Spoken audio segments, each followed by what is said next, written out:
सुहानी कियान को छोड़कर चली आई थी। अभी उसने कुछ दूरी तय की ही थी कि तभी उसने कियान की हालत को याद करके मन ही मन खुद से कहा, नहीं सुहानी, तू ऐसे नहीं जा सकती। उसने तेरी जान बचाई है, उसे गोली लगी है। अगर गोली को सही टाइम पर उसके शरीर से नहीं निकाला गया तो उसकी बॉडी में पॉइजन फैल जाएगा। इतना बोलकर सुहानी ने कुछ सेकंड का पोज लिया और फिर जोर से चिल्लाते हुए बोली, क्या करूं मैं। फिर कुछ देर तक कुछ सोचते रहने के बाद उसने कहा, आइडिया, मैं टॉस करूंगी। यह कहकर उसने आसपास देखा तो सुहानी को नजर पड़े पत्तों पर गई और वह उस पत्तों में से एक पत्ता उठाते हुए बोली, अब मैं पत्ता डिसाइड करेगा कि मैं उस राक्षस की हेल्प करूंगी या नहीं। अगर ये सीधा गिरा तो मैं उस राक्षस की हेल्प करूंगी और अगर ये उल्टा गिरा तो मैं यहाँ से चली जाऊंगी।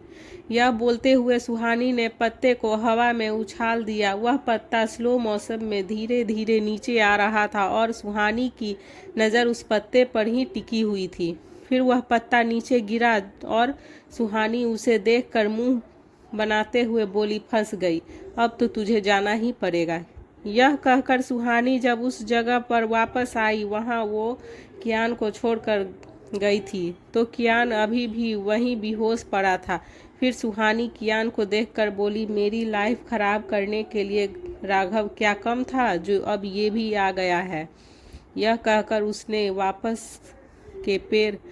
बांस के पेड़ की टहनी को गुस्से में तोड़ा और उस टहनी को एक पत्थर पर घिसकर उसे चाकू जैसा शेप किया। फिर जब टहनी ने एक चाकू की नोक का आकार ले लिया तो सुहानी कियान के पास आई। अंधेरे में उसे कुछ समझ नहीं आ रहा था कि वो कियान की गोली कैसे निकाले। तभी सुहानी ने वहां पर सूखी लकड़ियां इकट्ठा करके पत्थरों से आग लगाई। फिर वह कियान के पास बैठ गई और उसके ब्लेजर को उतारते हुए मुंह बनाकर बोली, जो कभी सोचा नहीं था वो काम भी करना पड़ रहा है।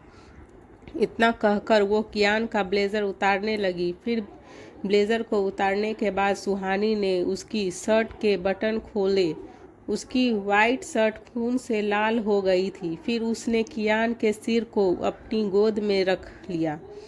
उसने फिर कियान के हाथ पर बंधे अपने दुपट्टे को खोला। दुपट्टा भी पूरी तरह खून से भीग गया था।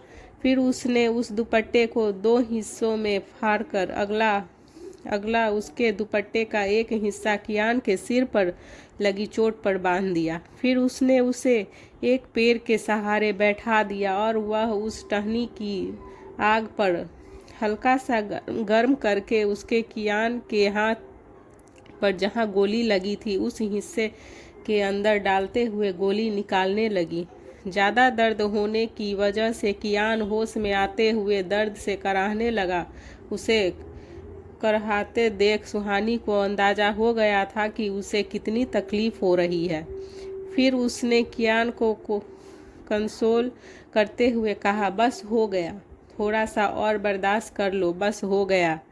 कियान अब दर्द से तड़पने लगा। फिर उसने अचानक से सुहानी को हग कर लिया और सुहानी के कंधे पर अपना सर रखते हुए ऐसे उसे अपने एक हाथ से कसकर पकड़ लिया। कियान के गले लगने से सुहानी अंदर तक सहर गई। उसे अजीब से एहसास होने लगे। फिर उसने अपने इस अजनबी एहसासों को एक तरफ झटका और वापस कियान के हाथ से गोली निकालने लगी। जैसे जैसे वह टहनी को उसके जख्म के अंदर डाल रही थी वैसे वैसे कियान की पकड़ सुहानी के ऊपर कसती जा रही थी। फिर सुहानी ने एक झटके से गोली को बाहर निकाल दिया और कियान ने दर्द की वजह से उसे और भी ज़्यादा कसकर पकड़ लिया। गोली निकालने के बाद वह फिर से बेहोश हो गया। सुहानी के कंधे पर उसका सिर था। सुहानी ने अजीब सा मुंह बना लिया। फिर उसने कियान को उसी पेड़ से सटाकर बैठा दिया और उसके हाथ पर बचे हुए दुपट्टे से पट्टी बांध दी। जब सुहानी ने उसके माथे को छू कर देखा तो वह चौंक गई और खुद से बोली, इन्हें तो फीवर हो गया है। उसने जल्दी से आग से थोड़ी दूर पर सूखे पत्ते और सूखी घास को इकट्ठा कर फैला दिया। फिर वह कियान को अपनी पूरी ताकत लगाकर खींचते हुए उस बिछी हुई घास पर ले आई और उसे वहीं लेटा दिया। सुहानी ने फिर दोनों हाथ अपनी कमर पर रखे और हांफते हुए खुद से बोली, क्या किस्मत है मेरी, जो मुझे मारना चाहता है मैं उसी की जान बचाने के लिए इतना सब कर रही हूँ। वहीं दूसरी तरफ जब राहुल विला पहुंचा तो उसे कियान के बारे में गार्ड से पता चला कि वह अभी तक नहीं आया था। यह सुनकर राहुल घबरा गया और वह सोचने लगा, ऐसा कैसे हो सकता है। सर को वहां से निकले हुए 4 घंटे से ज़्यादा हो गया है। फिर राहुल ने सोचते हुए आगे कहा, सर को तो गोली भी लगी है, ऐसे में वह कहाँ जा सकते हैं। फिर उसने डरते हुए आगे कहा, कहीं राघव के आदमियों ने फिर से तो सर पर अटैक नहीं कर दिया। यह बोलकर अपना फ़ोन निकाला और शिवा को कॉल किया। फिर राहुल ने कॉल पर शिवा से कहा, सर अभी तक विला नहीं पहुंचे हैं, उन्हें जल्दी ढूंढो। यह कहकर उसे कॉल कट कर दिया। राहुल विला में परेशान घूम रहा था कि तभी उसका फ़ोन रिंग हुआ।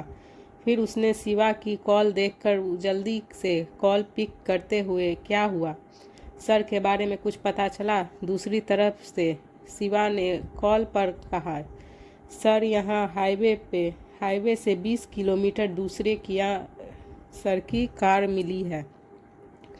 शिवा की बात सुनकर उसने चौंकते हुए पूछा, क्या सब ठीक है ना। शिवा ने राहुल की बात का जवाब देते हुए कहा, कियान सर गाड़ी में नहीं है, पर गाड़ी की हालत बहुत ज़्यादा खराब है। ऐसा लग रहा है जैसे गाड़ी ब्लास्ट हुई है। यह सुनकर राहुल चौंक गया और उसने शिवा से कहा, तुम वहीं रुको, मैं अभी वहां आ रहा हूँ। वहीं जंगल में कियान की कराहने की आवाज़ सुनकर सुहानी अपने होश में आई। फिर वह उसके माथे को छू कर बोली, इन्हें तो बहुत तेज फीवर है। फिर वह कियान के हाथ को अपने हाथ के बीच में रख कर रब करने लगी। तभी कियान ने अपनी अंध खुली आंखों से सुहानी को देखा। उसने मन ही मन सोचते हुए कहा, ये लड़की मेरी मदद क्यों कर रही है, इसके पास तो अच्छा मौका है यहाँ से जाने का, फिर ये मेरे लिए यहाँ क्यों रुकी है। इतना कहकर उसकी आंखें सुहानी को देखते हुए धीरे धीरे फिर से बंद हो गई। उसका शरीर ठंड से काँप रहा था। फिर सुहानी ने उसे देखते हुए कहा, इसका फीवर तो कम ही नहीं हो रहा, क्या करूं मैं। तभी सुहानी की नज़र सूखी घास पर गई और उसने उसे शरीर को सूखी घास से ढक लिया। फिर उसे देखते हुए मुंह बनाकर खुद से बोली, मैं दुनिया की पहली ऐसी लड़की हूँ जो अपने दुश्मन को बचाने के लिए इतना कुछ कर रही हूँ।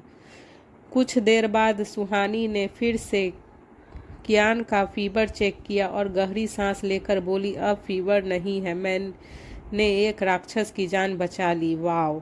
यह बोलकर वह फिर से मुंह बनाते हुए कियान को देखकर आगे बोली, एक थैंक यू कहना तो बनता है इसका, मगर ये राक्षस मर जाएगा पर मुझे थैंक यू कभी नहीं बोलेगा। यह कहकर सुहानी को अब नींद आने लगी। धीरे धीरे वह भी नींद की आगोश में चली गई। फिर नींद में ही कब सुहानी कियान के बगल में लेट गई उसे पता भी नहीं चला। फिर 3 घंटे बाद राहुल उसी जगह आ गया जहां कियान की कार का एक्सीडेंट हुआ था। राहुल ने फिर शिवा से कहा, तुमने आसपास सर को ढूंढने की कोशिश की। शिवा ने उसकी बात का जवाब देते हुए कहा, मैं थोड़ी दूर पर आसपास जाकर देखा पर सर का कुछ पता नहीं चला।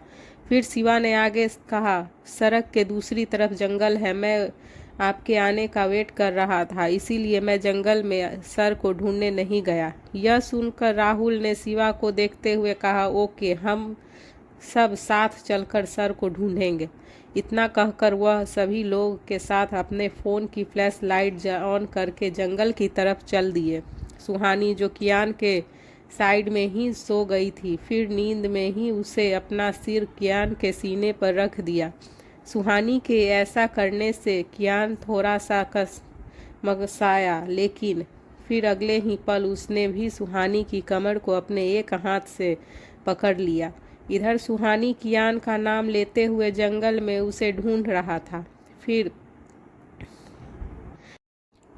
सुहानी के कान में जैसे ही राहुल की आवाज़ आई तो उसकी आंखें एक झटके से खुल गई और वह खुद को कियान के इतने करीब देखकर चौंक गई। वह उसे अपनी बड़ी बड़ी आंखों से घूरते हुए बोली, मैं इस राक्षस के इतने करीब कब आ गई? इतना कहकर वह जल्दी से कियान से दूर होने लगी।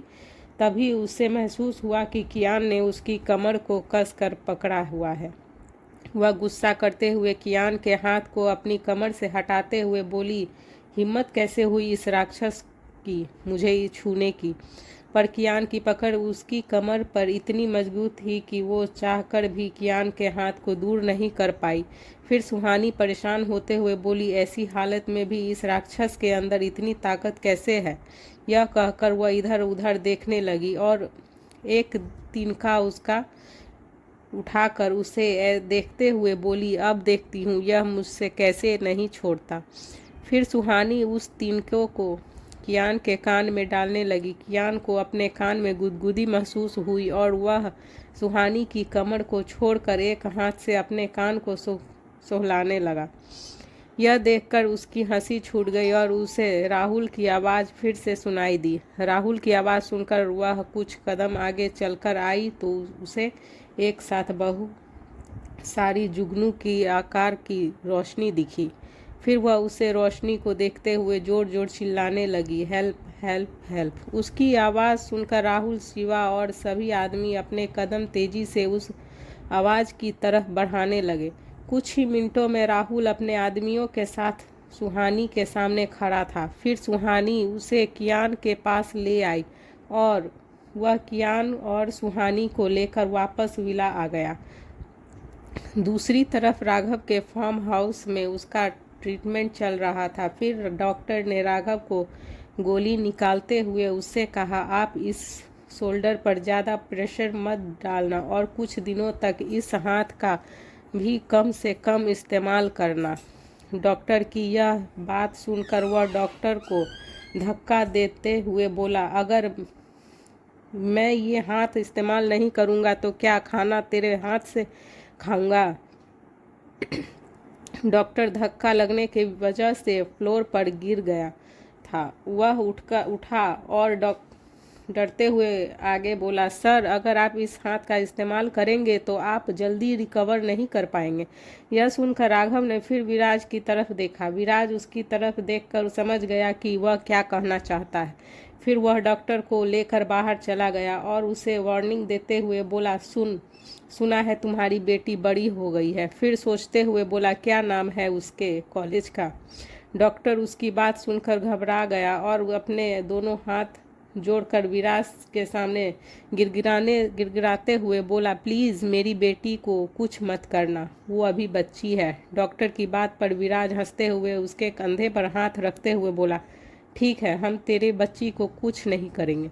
फिर अपनी गन निकालकर डॉक्टर के माथे पर रखते हुए आगे बोला, अगर राघव सर के घायल होने की बात बाहर किसी को पता चली तो तेरी बेटी के साथ वो होगा जो तू कभी सोच भी नहीं सकता। डॉक्टर ने उसकी बात पर डरते हुए कहा, किसी को कुछ पता नहीं चलेगा, मैं वादा करता हूँ आपसे, प्लीज़ मेरी बेटी के साथ कुछ मत करना। विराज यह सुनकर हंसते हुए बोला, चल अब निकल यहाँ से। वहीं उधर विला में पहले से ही डॉक्टर की एक टीम कियान के आने का इंतजार कर रही थी। राहुल ने कियान की हालत देखकर गार्ड से बोलकर पहले से ही डॉक्टर की टीम बुलवा लिया था। फिर कुछ देर बाद डॉक्टर कियान के रूम में उसका चेकअप कर रहे थे। फिर कियान के माथे पर हाथ की पट्टियों को हटाते हुए डॉक्टर खन्ना ने राहुल से कहा, सर का फर्स्ट एड किसने किया? आखिर क्या होगा आगे? डॉक्टर के पूछने पर सुहानी क्या जवाब देगी? क्या सुहानी के कियान के ट्रीटमेंट में कोई गड़बड़ हो गई है? क्या होगा आगे सुहानी के साथ? जानने के लिए सुनते रहिए।